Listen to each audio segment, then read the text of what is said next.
Amados irmãos, amadas irmãs aqui presentes, amado povo de Deus, nesta Assembleia Litúrgica, amados irmãos e irmãs que rezam conosco, também da igreja doméstica, que são suas casas, suas famílias.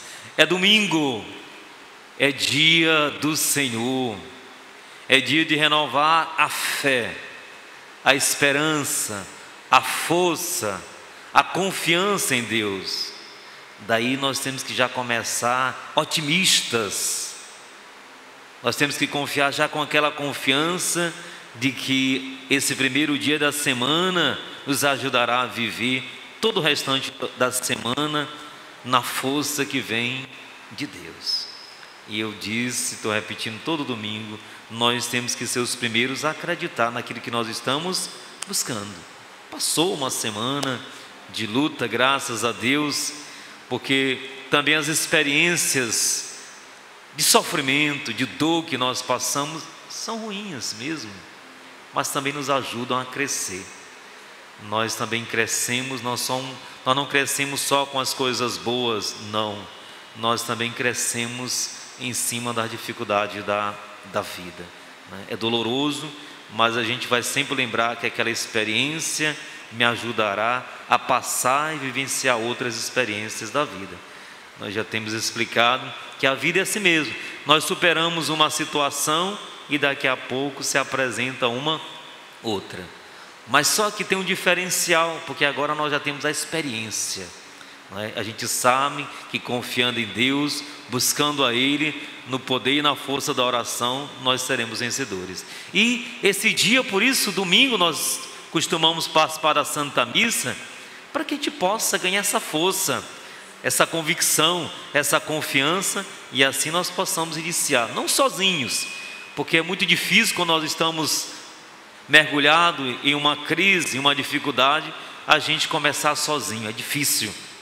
Mas quando a gente começa se apoiando, se segurando em quem tem essa força a nos dar, aí então nós começamos com aquela convicção, com aquela força e com aquela certeza.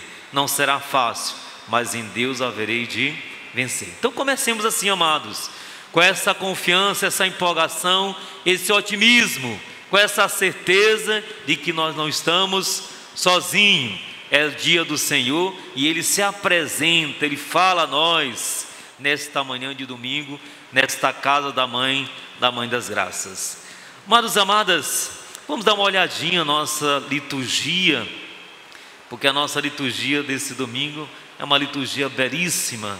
Volta um pouco para a missão da igreja, mas volta-se também para a nossa missão e para aquilo que Deus vai nos dando ao longo da nossa própria vida. Vejam, essa experiência que o profeta relata para nós, é a experiência que nós experimentamos dentro da igreja. É a experiência de Pedro, mas é a experiência de cada um que nós somos batizados. Nessa semana eu disse que nós temos que aprender a olhar para aquilo que Deus nos dá ou coloca à nossa disposição. Porque às vezes nós esquecemos de olhar os dons que nós temos, nós esquecemos de olhar as oportunidades que Deus nos dá. E Ele nos dá a oportunidade, com toda certeza. E aqui nós temos a experiência de um ministro, ou pode ser chamado de prefeito, alguém que administrava o palácio do rei, que era Sobna. Ele tinha um poder, inclusive, de dar acesso a quem falava ou não com o rei. Que tudo que se passava pelo palácio, passava-se pela administração ou pela pessoa desse ministro. Mas Deus desagradou-se dele, porque ele começou a se engrandecer, se exaltar, querer ser muita coisa, mandou esculpir estátua com sua imagem, fazer sepulturas, e Deus não se agradou disso. E o rei também tomou conhecimento de que ele usava o poder que lhe foi dado em benefício próprio. É uma tentação, amados. E aqui nós devemos então, nós católicos, mas agora nós também padres, colocar um pouco a nossa barba de molho mas nem por isso a gente pode deixar de falar. Nem por isso nós podemos deixar de falar que nós precisamos ter essa atenção, porque às vezes nós queremos utilizar daquilo que não é nosso em benefício próprio. Deus sabe do coração de cada um de nós. Deus sabe. Nós também não podemos nos antecipar e fazer nenhum julgamento às pessoas. Deus sabe de tudo.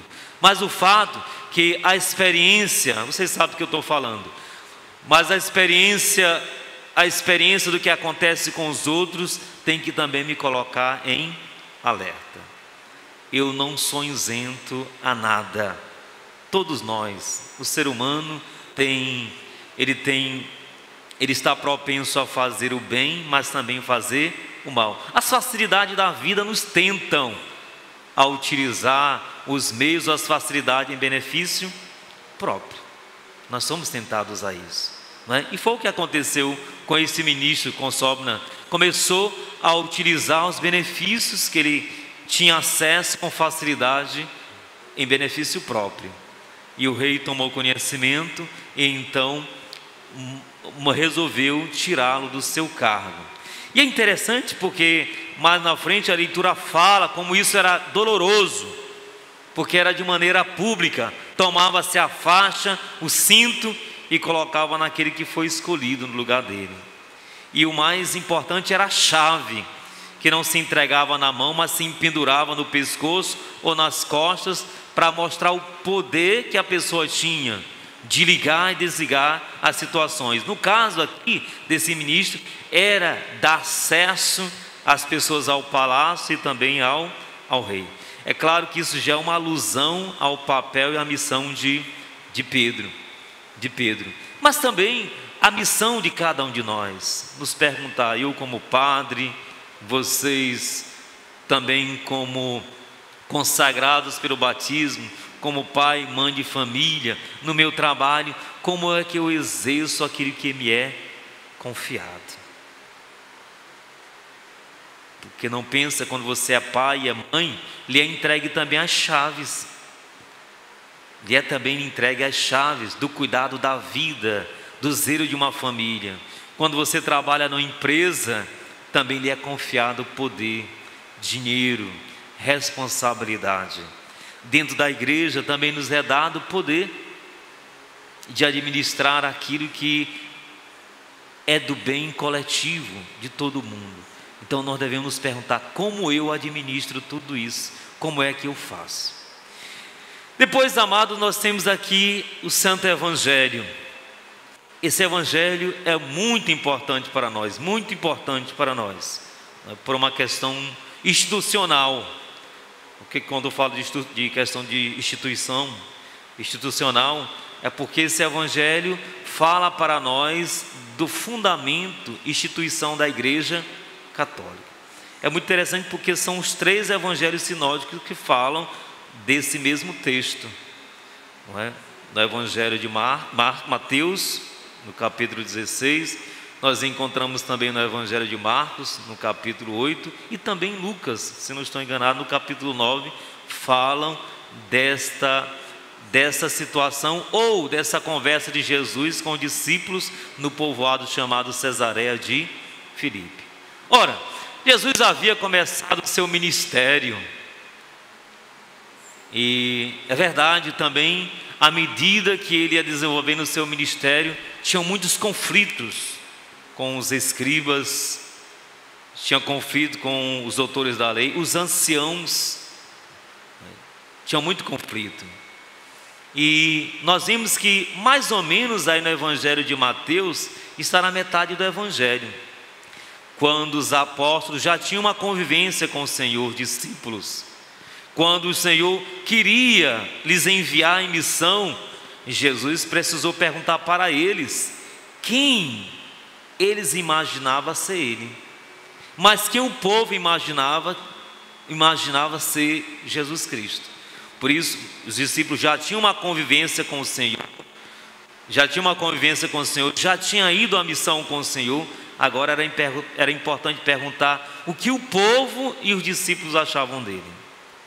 perguntou: o que o povo aí fora, na rua, nos povoados, imagina que eu sou? Veja, as respostas mais variadas possível, diante dos milagres que Jesus fez, das pregações, curas, perdão de pecados.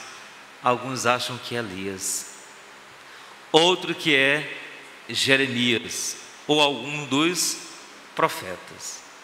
Mas o mais interessante não é a resposta do povo, foi o silêncio dos apóstolos. E vocês? Jesus não perguntou: e vocês que estão comigo? Ele não disse assim: mas e vocês? Quem vocês imaginam que eu sou? Fez-se um grande silêncio. Fez-se um grande silêncio. Mas Deus falou em Pedro, e Pedro responde: tu és o Cristo, Filho do Deus vivo.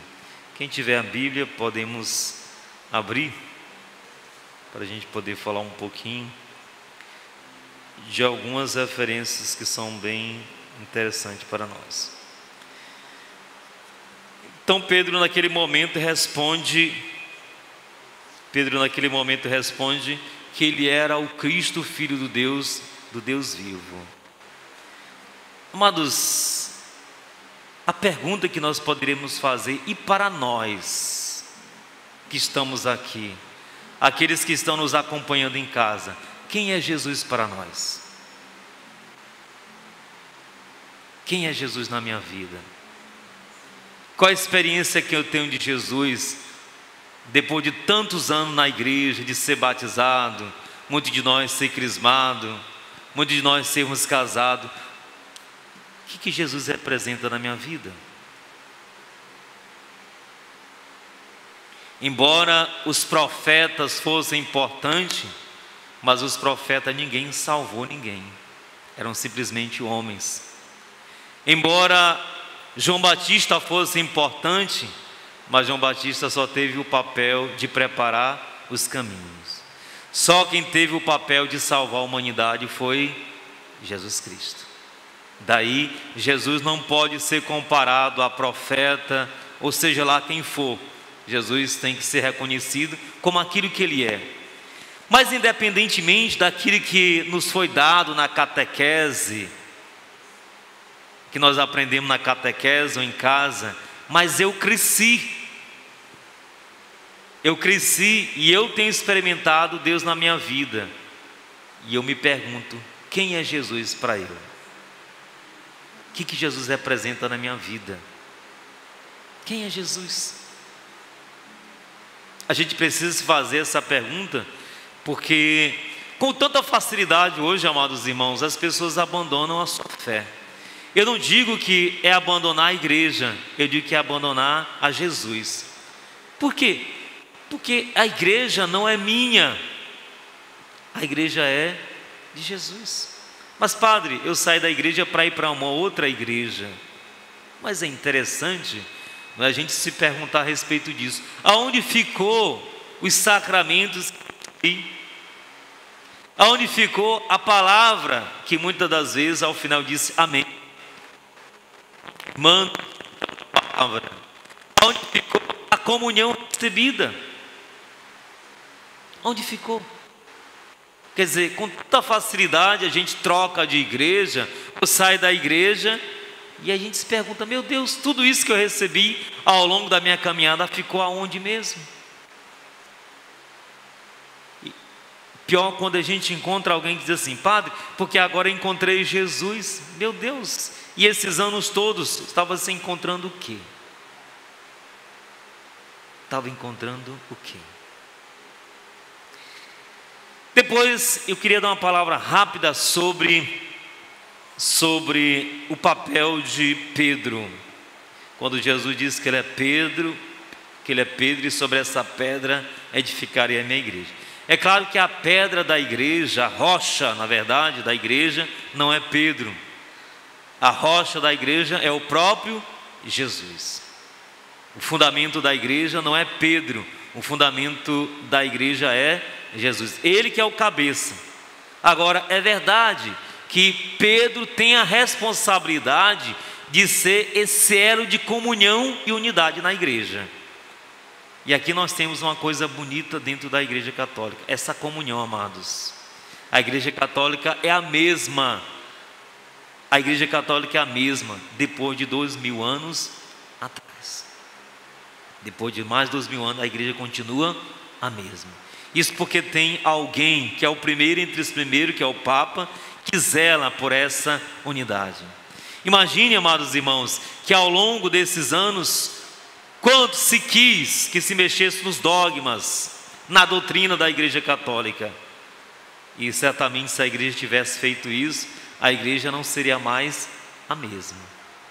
Porque uma verdade que é verdade, a verdade sobre Jesus, ela nunca passa, nunca muda, apenas vai se atualizando dentro dos tempos. E é isso mesmo que a igreja faz.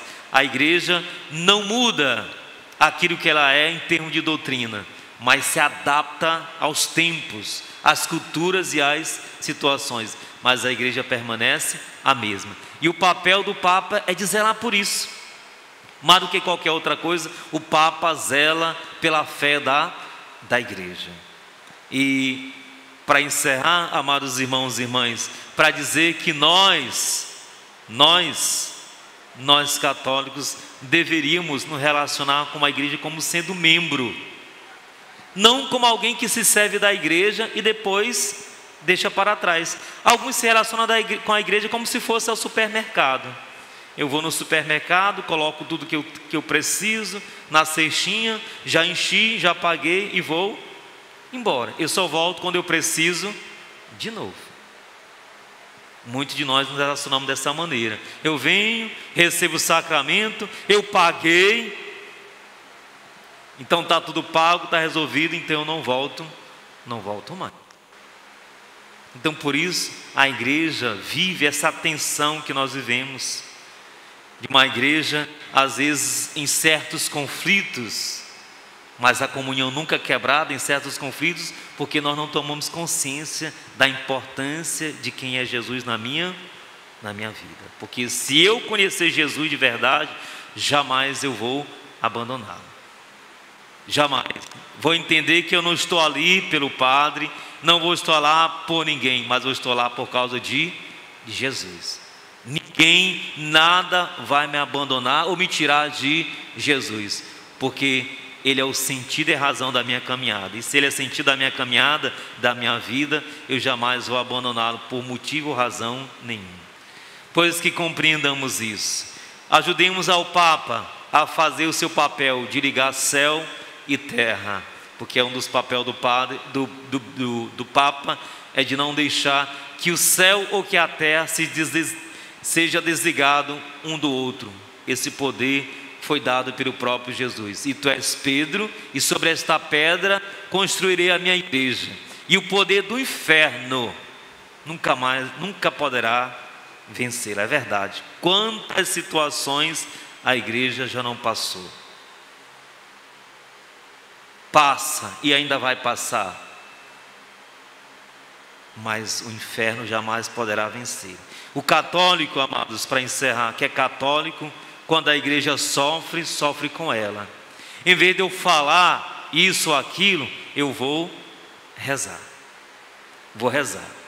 Para encerrar, certamente hoje a televisão tem mostrado desde sexta-feira o acontecimento que envolve o padre Robson, não é? Quem somos nós para julgá-lo? E toda pessoa, antes de ser julgada, ela tem um direito amplo de defesa. Não estou defendendo o padre, mas acho que nós não podemos condená-lo se ele antes se proceder uma investigação, qualquer coisa. E nesse momento nós sofremos, não só por causa do padre, mas nós sofremos porque nós somos igreja. E qual é o nosso papel nesse momento? É de rezar. Vamos rezar por ele, mas rezar pela nossa igreja, para que tudo seja realmente esclarecido. O bom cristão, o bom católico faz isso, porque ama a sua igreja. E quando algo atinge a minha igreja, me atinge. Eu não vou me colocar eu também na praça ou em qualquer lugar a falar da minha própria igreja. O padre Robson, nós não sabemos se aquilo que ele está sendo acusado é verdade. Mas é bom lembrar que entre tantas coisas que talvez estão sendo ditas sobre ele, ele fez outras muito maiores. A gente às vezes esquece. A pessoa faz 90%, 99%. Às vezes nós esquecemos disso tudo para lembrar de 1% que a pessoa errou. Então é bom nós lembrarmos disso. Eu não estou dizendo que ele errou, eu não tenho prova, eu não sei. Eu estou rezando por ele, não é? Mas é bom que nós não esqueçamos do bem que ele já fez para tantas pessoas, não é? E eu sei que vai continuar fazendo. Que Deus nos dê esse discernimento, essa sabedoria, para que nós também soframos e nos alegremos com a igreja que cada um de nós somos. Louvado seja nosso Senhor Jesus Cristo.